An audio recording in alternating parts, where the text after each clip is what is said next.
Assalamualaikum to Panuraida and all friends. We are from Group 5. We'll present on Chapter 7, which is teams. What are teams? Teams is a group of two or more people that exist to fulfill a purpose. It interact and influence each other, mutually accountable for achieving common goals. There are many types of team and informal groups. First is permanent teams. Permanents mean perform on a permanent basis and are not dissolved once the task is accomplished. Next is temporary. Temporary teams lose their importance once the task is accomplished. Thirdly is formal and informal. Formals mean relationship between members is professional, while informals mean personal relationship between members. Next is self-directed.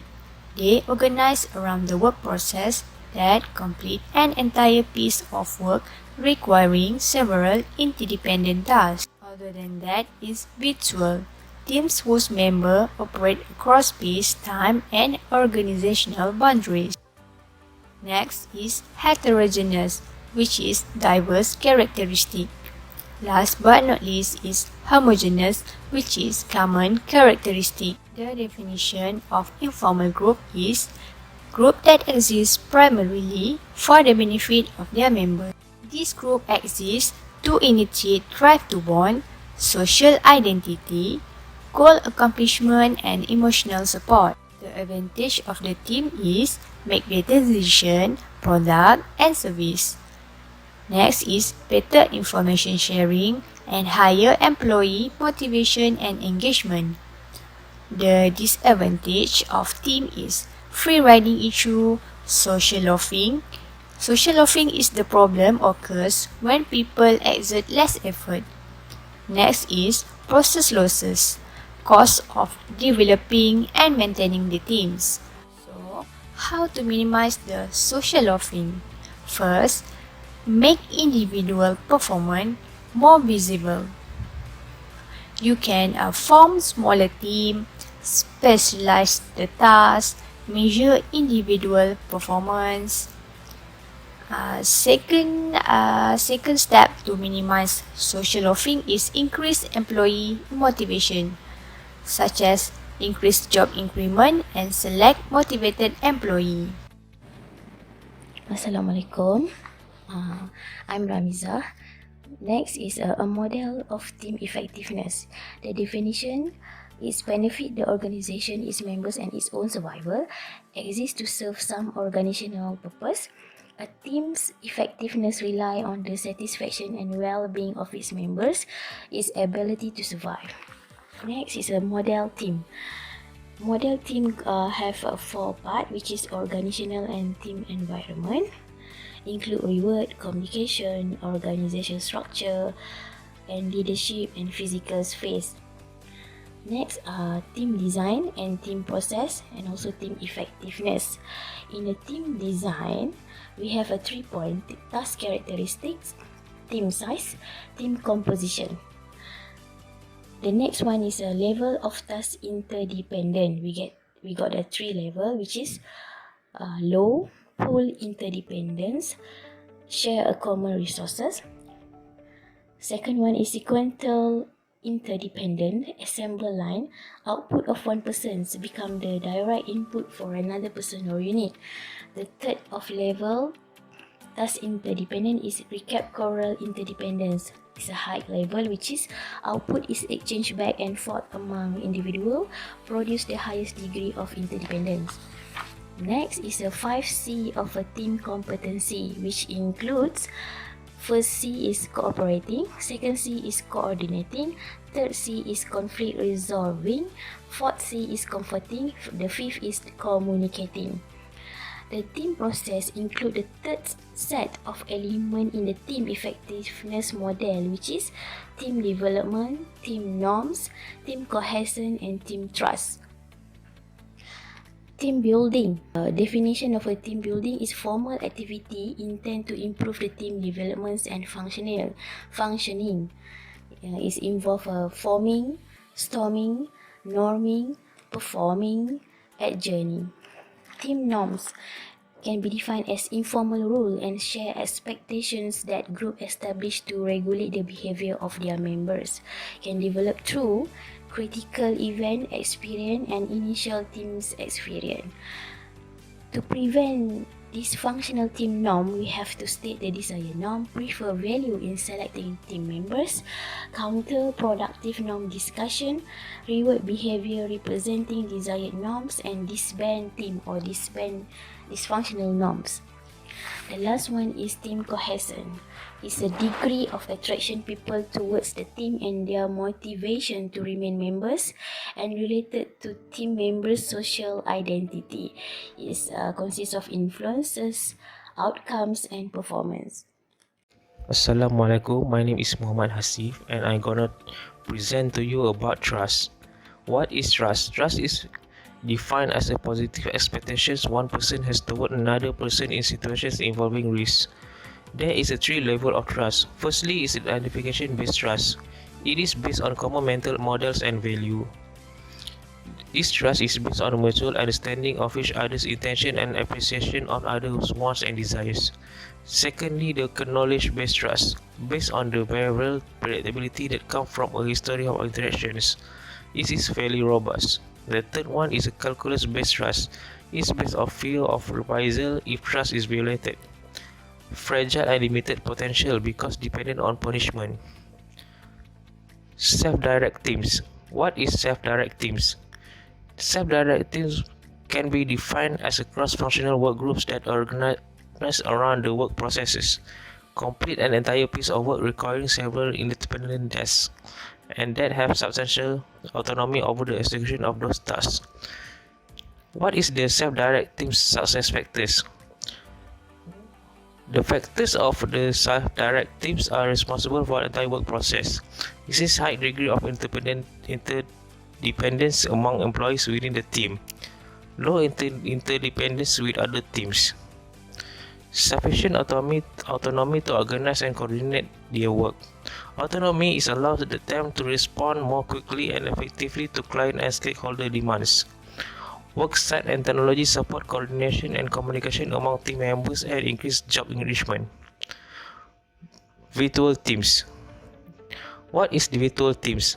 It can be defined as teams whose members operate across space, time, and organizational boundaries and are linked through information technologies to achieve organizational tasks. Informational technologies and knowledge-based work make virtual teams possible, but organizational learning and globalization are two reasons why they are increasingly necessary. Organizational learning. Virtual teams represent a natural part of the organizational learning process because they encourage employees to share and use knowledge while geography limits more direct forms of collaborations. Globalizations is increasingly necessary because employees are spread around the planet rather than around one city. What is the virtual team success factors? Firstly, the characteristic of the members that includes technology savvy, strong self-leadership skills to motivate and guide their behavior without peers or bosses nearby, and higher emotional intelligence so that they can decipher the feelings of teammates from email to other limited communication media. Secondly, flexible use of the communication technologies. Leaders typically impose technology on virtual teams rather than allow them to adopt technology that suits their needs at a particular time.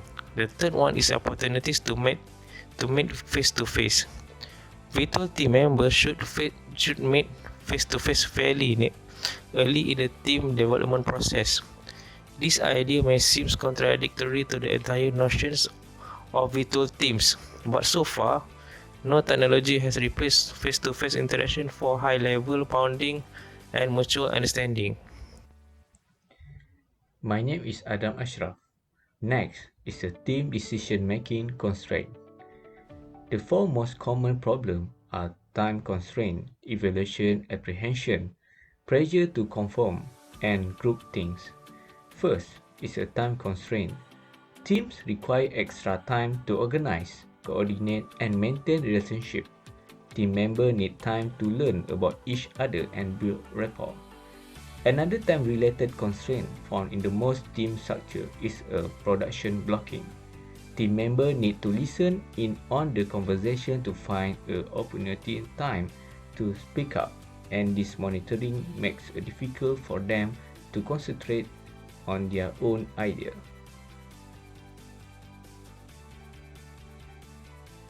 Next is the evaluation apprehension. Belief that others are silently evaluating you. As such, members limit their participation in team activity means silent. Next is a pressure to conform.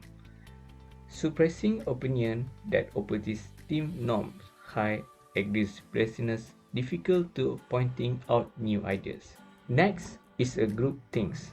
Tendency in high cohesive teams to value consensus at the price of decision quality. It also includes the functional consequences of trying to maintain harmony within the team, and then the concept losing favor. General guidelines for the team decision. First is a self-direct teams. Next is virtual teams. And all groups are expected to make decisions. Teams are more effective than individual is identifying problem, choosing alternative, and evaluating their decision. My name is Fakhruddin. Technique to improve team effectiveness.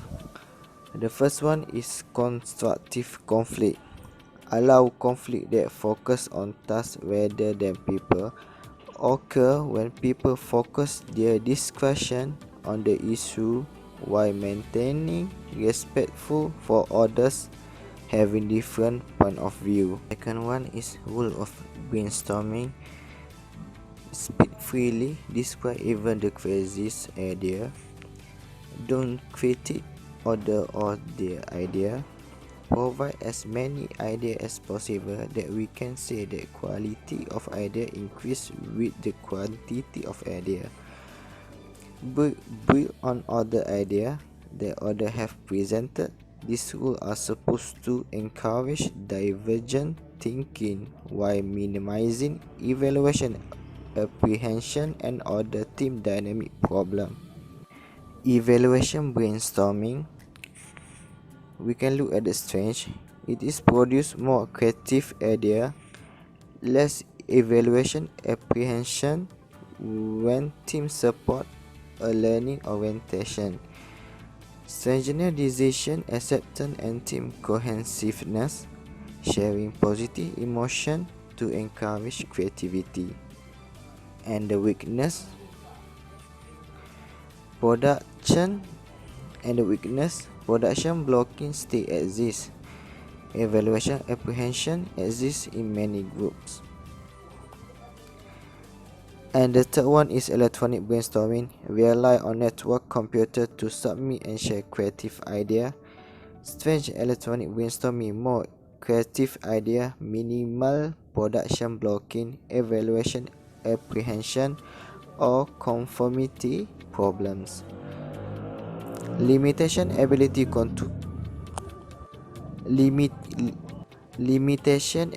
to control the discussion to structure and technology bounds. And the last one is nominal group technique. Is a variation of traditional brainstorming that try to combine the benefit of team decision making. Consists of 3 stages: silently and independently document the idea. There is no critique or debate, although members are encouraged to ask for clarification of the idea. Collectively describe this idea to the other member without critique. Silently and independently evaluate the idea presented.